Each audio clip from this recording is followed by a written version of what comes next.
Hello दोस्तों, my super English class में आपका स्वागत है। अलेक्जेंडर पोप के बारे में आज हम जानेंगे और कुछ इंपॉर्टेंट नोट्स देखेंगे और कुछ क्वेश्चंस तैयार किया हूँ मैंने, वो आपके काम के हो सकते हैं। तो हमको पता है कि ये ऑगस्टिन एज के राइटर हैं, इंग्लिश लिटरेचर के राइटर हैं अलेक्जेंडर पोप। चलिए देखते हैं, बिना वक्त गवाए आगे बढ़ता हूँ। तो Alexander pope is the best English poet and the best known for his satirical and discursive poetry in English literature. ठीक है। He was born on 21 May 1688 London UK. तो डेट उसका लर्न कर लीजिए, 21 मई 1688 को उनका जन्म हुआ था and he was died on 30 May 1744। After Shakespeare Pope is the second most quoted writer in the English language, मतलब उनके कोटेशन सबसे ज़्यादा प्रसिद्ध हैं। He is a master of heroic couplet, heroic couplet के वो सब मास्टर हैं। तो ये क्वेश्चन बन सकता है हीरोइक कपलेट से रिलेटेड, तो अलेक्जेंडर पोप हमको याद रखना है। और सबसे ज़्यादा जो सेकंड मोस्ट कोटेड राइटर जो है, ही इज़ अलेक्जेंडर पोप। फिर यहाँ पर हमको देखना है, ये पहला उनका जो सबसे मोस्ट इम्पॉर्टेंट वर्क है, an essay on criticism. It is most important work of Alexander Pope. It was published in 1711 and one of the major poem of Alexander Pope. ये बहुत बड़ी उनकी पोएम है और उनके देखो कोटेशन कुछ देख लीजिए। ये कोटेशन जो है हमको एग्ज़ाम में पूछे जाते हैं। जैसे देखिए, to err the human, sorry, to err is human, to forgive divine. ये हर जगह आपको इंग्लिश लिटरेचर में आपको मिलेगा ये वाला कोट। तो ये अलेक्जेंडर पोप का कोट है। Second, a little learning is a dangerous things. तो लिटिल लर्निंग, लर्निंग का यहाँ मतलब नॉलेज से है। तो अ लिटिल नॉलेज जो है होता है वो क्या होता है, डेंजरस होता है। फिर है fools rush in where angels fear to tread. एक और कोट है, तो लर्न कर लीजिए ये कोट्स को। मास्टर ऑफ हीरोइक कपलेट थे वो, तो ये तो आपको बताया मैंने। और पेयर्स ऑफ हीरोइक कपलेट का क्या मतलब हो गया, pairs of adjacent rhyming lines of iambic pentameter. तो ये जो है एडजेसेंट राइमिंग लाइंस रहती है आयम्बिक पेंटामीटर की हीरोइक कपलेट में। ठीक है, तो ये कोटेशन याद कर लीजिए। और व्हाट इज़ हीरोइक कपलेट यहाँ पे मैंने दे दिया हूँ। हालांकि इसके बारे में आपको अलग से पूरा, अगर ज़्यादा ही हीरोइक कपलेट के बारे में जानना है तो और अच्छे से आप दूसरे वीडियो में देखना पड़ेगा। चलिए यहाँ पे देखते हैं क्या बोलते हैं ये। True ease in writing comes from art. Writing में जो जो अंदर की बात है ना, वो कहाँ से आती है, आर्ट, कला से आती है। नॉट नॉट चांस, चांस से नहीं आती है। As those move easiest who have learn to dance. ठीक है, कि अब जो आसानी से मुड़ जाता है तो वो डांस बन जाता है। तो ये उनका बहुत ही इम्पोर्टेंट कोट है। एक उन्होंने बोला है, ये वाली लाइन पेपर में आ सकती है। तो क्या है, true ease in writing comes from art not chance. और as those move easiest who have learn to dance, इसका मीनिंग निकल रहा है पोइट्स आर, क्या है, मेड नॉट बोर्न। मतलब पोइट जो है बनाए जाते हैं, जन्मजात नहीं होते हैं, बनते हैं। ठीक है, तो ये उसका मीनिंग निकलता है और ये लाइन को आप लर्न कर लीजिए। It can come in our exam. Next, the poem was said to be a response to an ongoing debate on the question of whether poetry should be natural or written according to predetermined artificial rules inherited from the classical past. तो यहाँ पर हम N essay on criticism के बारे में बात कर रहे हैं एक्चुअली। तो ये सारी चीज़ों के बारे में इसमें इस ऐसे में दिया हुआ है, इस पोएम में दिया हुआ है। ठीक है, तो लिखने के ऊपर है पोएम, लिखने के ऊपर है वो पोएम। ठीक, नेक्स्ट हम चलते हैं। और क्या इंपॉर्टेंट है हमारे पास, the rape of the lock. ये आपको पता है कि उनका बहुत ही फेमस और बहुत इंपॉर्टेंट वर्क है। लगभग हर ग्रेजुएशन में मेरे ख्याल से है ये, हर जगह कोर्स में। तो ये क्या है, इट इज़ अ मॉक, ये मॉक हीरोइक है, वो हीरोइन लिख गया है या गलती से। मॉक हीरोइक नैरेटिव पोएम है ये भी, क्योंकि वो तो मास्टर थे हीरोइक में लिखने में। तो ये मॉक हीरोइक है। ठीक है। तो फर्स्ट पब्लिश जो हुई थी एनोनिमसली, मतलब बिना किसी नाम के पब्लिश हुई थी इन लिंटोट्स। किस नाम से पब्लिश हुई थी ये आपको लर्न करना है। तो the rape of the lock क्या है? मॉक हीरोइन नैरेटिव पोएम है। सेकंड, एनोनिमसली पब्लिश हुई थी लिंटोट्स। लिंटोट्स के में क्या नाम था इसका? मिसलेनियस पोएम एंड ट्रांसलेशंस इसका नाम था।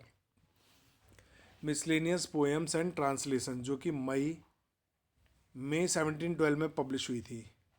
तो दूसरे नाम से पब्लिश हुई थी, ये नाम भी हम लोग लर्न कर सकते हैं। फिर क्या है? इट सटायरेसिस क्या करता है इसमें? है क्या? It satirises a high society. Quarrel between Arabella, Arabella Fermor इसमें हीरोइन है, बिलेंडा उसका दूसरा नाम है, एंड लॉर्ड पैट्री, ये दोनों मेन किरदार है इसके, इस पोएम के। Who had snipped a lock of hair from her head without her permission, snip कर देते हैं उसके हेयर लॉक को उसके बिना परमिशन के। और the satirical style is tempered however, अब वो सटायर वहाँ पे एक मजाक जो व्यंग बनता है उस पर ये पोएम है, by a genuine and almost fashionable world of. तो जो फैशन करने वाला जो दुनिया है उसका ये मजाक यहाँ पे उड़ाता है, वो व्यंग्य करता है world of the 18th century English society. The revised and extended version of the poem but brought more clearly into focus its true subject. तो ठीक है, आप ये लाइनों को पढ़ के आप समझ भी सकते हैं। तो रिवाइज करता है और ये एक्सटेंडेड वर्जन है पोएम का। फिर इसमें फोकस करता है अपने जो सब्जेक्ट है उस पर ही फोकस करता है ये, ठीक है। और ये फैशनेबल वर्ल्ड के बारे में जो बोलना चाहिए उसका सटायर है, उस पर सटायर है, the rape of the lock. ठीक है, तो ये हो सकता है इनमें से आपके कुछ चीज़ें काम की हो आगे। फिर है उनका एक और वर्क है द डंसियाड। द डंसियाड क्या है? मॉक हीरोइक नैरेटिव पोएम है ये भी, और ये 3 वर्जन में पब्लिश हुई थी। पहले तो डंसियाड 1728 में हुई थी बिना किसी नाम के, बिना किसी राइटर के नाम के। फिर डंसियाड वेरियोरम 1729 में पब्लिश हुई थी, और तीसरे नंबर पे जो है न्यू डेंसियर्ड 1742 में पब्लिश हुआ था। और ये तीनों मिला के भी एक है द डेंसियर्ड इन 4 बुक्स। चारों बुक्स को, तीनों बुक्स को मिलाकर 1743 में ये पब्लिश हुई, रिवाइज ऑफ ऑल 3 बुक्स था। तो द डेंसियर्ड इन 4 बुक्स ऐसा करके, तो जो 4 बुक में वो दिया हुआ है। द न्यू कैरेक्टर था, उसमें नए कैरेक्टर था बेज, जिसने रिप्लेस किया था थियोबाल्ड, जो पुराना जो उनका कैरेक्टर रहा होगा थियोबाल्ड। तो थियोबाल्ड जो था हीरो था, उसको रिप्लेस किसने किया था? बेज, BAYS, बेज ने हीरो सॉरी थियोबाल्ड को रिप्लेस करके इस हीरो का नाम, जो नया हीरो का नाम बेज था। तो ये याद रखना, ये इस पर क्वेश्चन बन सकता है। 3 वॉल्यूम अपने को याद रख लेना है। नया एक और जो चौथा वॉल्यूम आया था उनका 1743 में रिवाइज, उसका नाम क्या था? The Dunciad in 4 books. ठीक है, नेक्स्ट। अभी कुछ क्वेश्चंस, मतलब इन पर आपको कुछ, ये एक्चुअली नोट्स हैं, इन पर अपने क्वेश्चन बन सकते हैं, इस पर अपने कुछ पूछा जा सकता है। तो जैसे which was the first work of Alexander pope in when it published, और कब पब्लिश हुआ था? तो पहला उनका एक्चुअली वर्क था पास्टोरल्स। पास्टोरल्स उनका पहला वर्क है जो 1709 में पब्लिश हुआ था। उसके बाद ये था name of the book of Isaiah, and later translated into Latin by Samuel Johnson. तो जो है मैसी जो उनका एक वर्क है जो कि 1712 में पब्लिश हुआ था, और ये जो है ट्रांसलेट किया गया था। ठीक है, मतलब एक्चुअली ये ईशा एक बुक है ना, आयशा एक बुक है जो कि बाद में ट्रांसलेट किया गया था लैटिन में सैमुअल जॉनसन के द्वारा। ठीक है, तो ये अलेक्जेंडर पोप का ये वर्क है। Name of the main character of the rape of the lock, तो अभी हमने बात की बिलेंडा और लॉर्ड पैट्रे। बिलेंडा का एक्चुअल नाम है अराबेला फरमोर।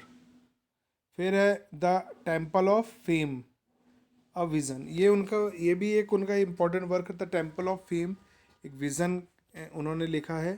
तो ये क्या था? एन 18th सेंचुरी पोएम है by Alexander Pope, directly inspired by Geoffrey Chaucer के द्वारा ये जो इंस्पायर होकर उन्होंने लिखा था।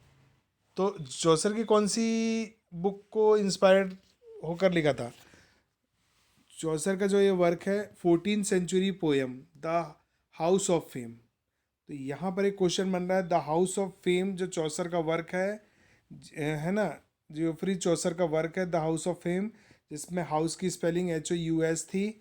उससे इंस्पायर्ड होकर अलेक्जेंडर पोप ने क्या लिखा है? तो इन्होंने लिखा है the temple of fame a vision. ठीक है, यहाँ आपको समझ में आ गया। तो the temple of fame a vision inspired by the Chaucer's work the house of fame. Okay, next यहाँ पे देखना है, यहाँ पे मैंने क्वेश्चन नहीं लिखा हूँ, डायरेक्ट आपको ये नोट्स बता रहा हूँ। तो यहाँ पे देखो क्या देख रहे हैं, 3 years आफ्टर मैरिज, उसका उनका एक बहुत ही इंपॉर्टेंट वर्क है।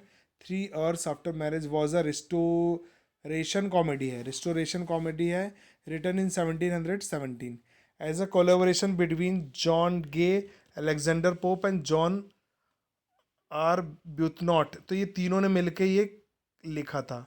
तो अपने को यहाँ क्वेश्चन ये बनते थे कि किनके साथ मिलकर उन्होंने वर्क लिखा। तो हमको ये देख सकते हैं, हमें देख सकते हैं कि जॉन गे और जॉन अर्ब्यूथनॉट जो थे उनके साथ मिलकर अलेक्जेंडर पोप ने 1717 में 3 years आफ्टर मैरिज लिखा है। दो गे, अब इसमें मेन कौन थे? Gay was the principal author. Main author कौन थे? John Gay. It premiered in 1717। ठीक है, ये समझ में आ गया होगा आपको। आगे देखते हैं, 3 years after marriage tells the, ये क्या बता रही है स्टोरी? स्टोरी ये बता रही है, कॉमेडी स्टोरी बता रही है डॉक्टर फॉसिल के बारे में। अब पॉम्पस एजिंग साइंटिस्ट था, उम्रदराज उम्र वाला जिसकी काफ़ी उम्र हो गई वैज्ञानिक था। Who has just married a much younger woman, और बहुत ही छोटी औरत से शादी करता है। Who is then immediately beset by 2 rival shooters, और उनकी कोई जो पुरानी जो प्रेमिकाएं रहती है ना, वो भी यहाँ आ जाती हैं। Who try to win her affection, वो चाहती हैं कि उनका अफेक्शन अपने तरफ उनको अफेक्ट करे। ये इस तरह का कुछ है वहाँ पे, और उसमें व्यंग है, वो पूरा मजाक है, एक मज़ा है उसमें। तो ये 3 years आफ्टर मैरिज उसमें ये है दिया। वो तो हमको हल्का फुल्का उसका याद रखना है, बट ऊपर की बात काम की है कि कौन कौन ने कौन से राइटर थे जिन्होंने कोलैबोरेट होके लिखा है, और कौन उसके प्रिंसिपल ऑथर है, राइटर हैं, और कब पब्लिश हो गई। नेक्स्ट यहाँ देखो, तो elegy to the memory of an unfortunate lady. ये एक एलिजी लिखा है उन्होंने, यहाँ पे इन्वर्टेड कॉमा में लगाना भूल गया पहले। तो elegy to the memory of an unfortunate lady, ये उनका एक वर्क है। ये क्या है? It is a poem in heroic couplets. ये भी हीरोइक कपलेट में एक वर्क है by Alexander Pope. It was published in 1717 में पब्लिश हुई, और ये मात्र 82 लाइन की लंबी पोएम थी। It has become one of the Pope's most celebrated important piece. तो एलिजी का क्वेश्चन बनेगा अलेक्जेंडर पोप का, तो ये उनकी सबसे important elegy to the memory of an unfortunate lady. फिर यहाँ पे देखो 17 द वर्क्स इन्होंने लिखा है, ये the works of Shakespeare in 6 volumes. ये उनका वर्क का नाम है, the works of Shakespeare in 6 volume, जो कि 1723 से लेकर 25 तक पब्लिश होता रहा था। फिर ये एक देख लीजिए, Peri Bathous or the art of sinking in poetry. ये उनका एक बहुत ही इम्पोर्टेंट ऐसे है, शॉर्ट ऐसे है। ठीक है, तो क्या नाम है इसका? Peri Bathous or the art of sinking in poetry. It is short essay है by Alexander Pope, published in 1728, जो कि 1728 में पब्लिश हुआ। शॉर्ट ऐसे है, याद रखिएगा। ऐसे उनका हमने देख लिया, एलिजी भी देखी है हम लोगों ने अभी। The aim of the essay is to ridicule contemporary poet. तो जो कंटेम्प्रेरी पोइट थे उनका मजाक उड़ाता है ये ऐसे, इसका एम ही ये है। तो याद रखिएगा, Peri Bathous or the art of sinking in poetry. Subscribe कर लीजिए, लाइक कर सकते हैं, शेयर कर सकते हैं अपने दोस्तों के साथ जो एग्ज़ाम की प्रिपरेशन कर रहे हैं। ठीक है, और ये my super English class nv.blogspot.com, ये मेरा एक वेबसाइट है, ब्लॉग है। तो वहाँ पर बहुत सारे आपके नोट्स अवेलेबल है इंग्लिश के। आप चाहें तो वहाँ से भी नोट्स पढ़ सकते हैं, इच्छा हो तो। और आपको वीडियो देखने के लिए बहुत बहुत धन्यवाद। सब्सक्राइब कर लीजिए अगर लगता है, लाइक करते नहीं हैं आप लोग, इच्छा हो तो लाइक कर दीजिएगा। Thank you.